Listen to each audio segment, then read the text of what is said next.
Here's the question: what is a Jacomathig? About 5 years ago, Randy Stroms was part of the Seattle Touch Style Seminar here in United States. And there was a few videos recorded by him, or through that whoever was doing the seminar, and two performance videos and one video that was, I would consider, a instructional video of sorts. And in watching that instructional video of sorts, which was entitled The $6 Chord, I gleaned a couple things from that, and I thought I would share my gleanings to you. So I will jump into this without demonstrating what it sounds like. I'll just go ahead and play it because you probably already know what I'm referring to. The $6 chord. So perhaps maybe I should identify what the $6 chord is and explain that real quick before I proceed. Can you hear that? I don't think you can. It's not loud enough, but I'll try it again.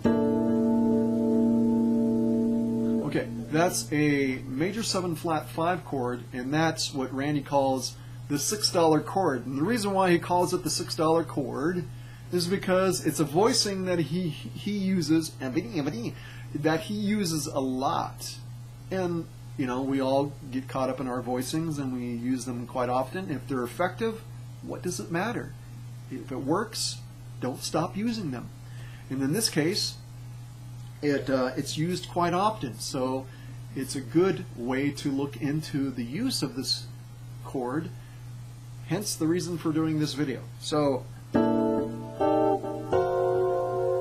and this particular tuning is in classic stick tuning, which is fourths in the melody section and inverted fifths in the bass. Outside of that, this is probably not going to be that interesting to you unless you have an instrument that works for this. So again, let's begin from the beginning, as it's usually the best thing to do, or something. I'm not quite sure. Jacomathig. So there we go. First chord. This is, of course, the bass is creating the chord tone, right? That's the harmony. It's in G, so we have a G2 or octave being played here in the left hand. And in the right hand, I'm playing a B flat major 7 chord, which consists of the root, the 5, and the major 7.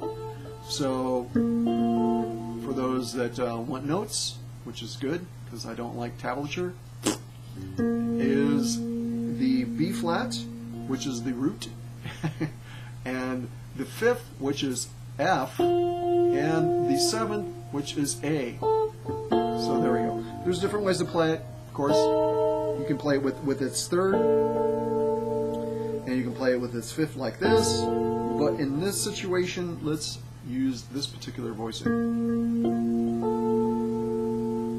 Positioning. Yeah, I know. Tablature is all about positioning, and it's important. I agree with that, but I'm just saying tablature is a little bit over-abused. So we got 16 here on the 5th string, 16th fret in other words, the 13th fret here on the 3rd string, and for the 2nd string we have the 12th fret. That's the positioning. All right. Okay, back again. There it is. So that's a G minor 7 add 9 chord. And the following chord is this chord. Alright, in the right hand we have what is the, this is what Randy calls the $6 chord, which is a major 7 flat 5 chord. In this case it's a B flat major 7 flat 5, and we have the root, the 3rd,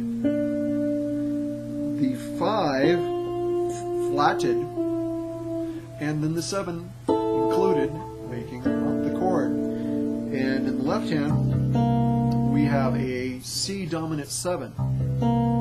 So we have the C, we have the major 3rd, and we have the flat 7, or the minor 7, making up the dominant chord. So that's where the harmony springs, and the combination or the extension within the right hand gives it the name of C7 add 6 add 9. Holy shnikes. That's just too many letters and numbers. Anyhow, there's the sound. And then the following chord is this chord right here.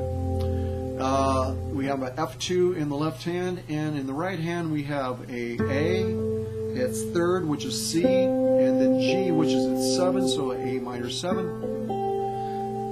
And here F, which makes it an F major 9 chord. And for the turnaround chords, we have the same thing for the $6 chord version here, and we just move up a set of strings, same voicing, just on a different set of strings, and it's over a D7. What is this?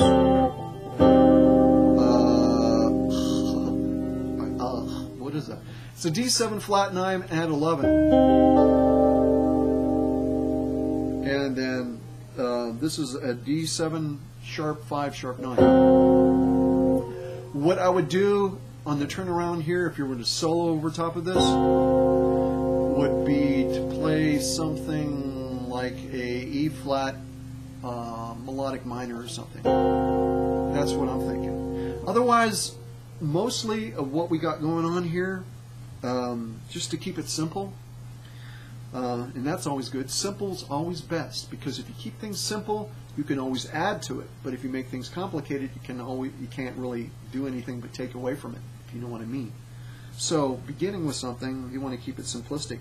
At least that's the way I perceive and write things, because it gives room to breathe.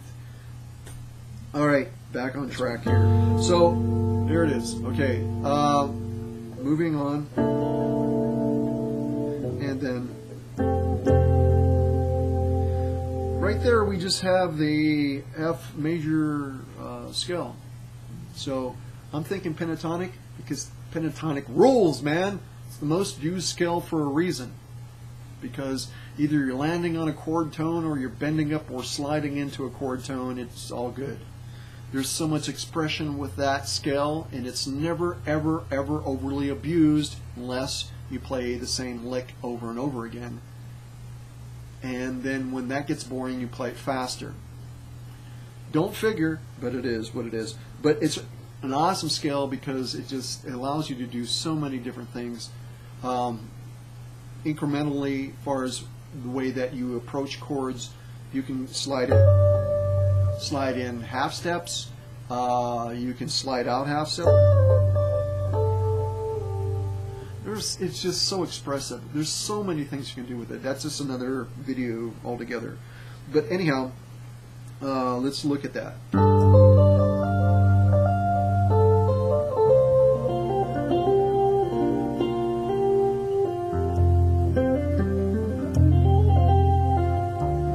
Even when you switch over to the turnaround, the pentatonic scale works fine with that. So, I mean, like I said, you can move to the E flat harmonic, not E flat melodic minor, which is actually a good choice. But normally what I would do, and here's the reason why I personally kind of switched over to this instrument, is because it's very, very similar in respect to what occurs harmonically or capably that could take place with the keyboard. Meaning that you have this wide range of things that you can do, and you can outline the chord, which many keyboard players such as myself do, instead of playing a scale or something. You're going to target notes, and it's a lot more appealing to the listener, for me, as well as the non-musician, to hear things that are harmonically coherent, or that fit in with what's going on. Instead of, if you go outside of what you're doing, what you're playing, the whole idea is to create tension, to be able to land back in on what's going on harmonically and with sound, or consonant, as the term is used. for the progression that you're playing. So that's pretty much it. Hopefully you got something from this. Hopefully I didn't confuse things, although that's probably not likely. But there it is. Peace, folks.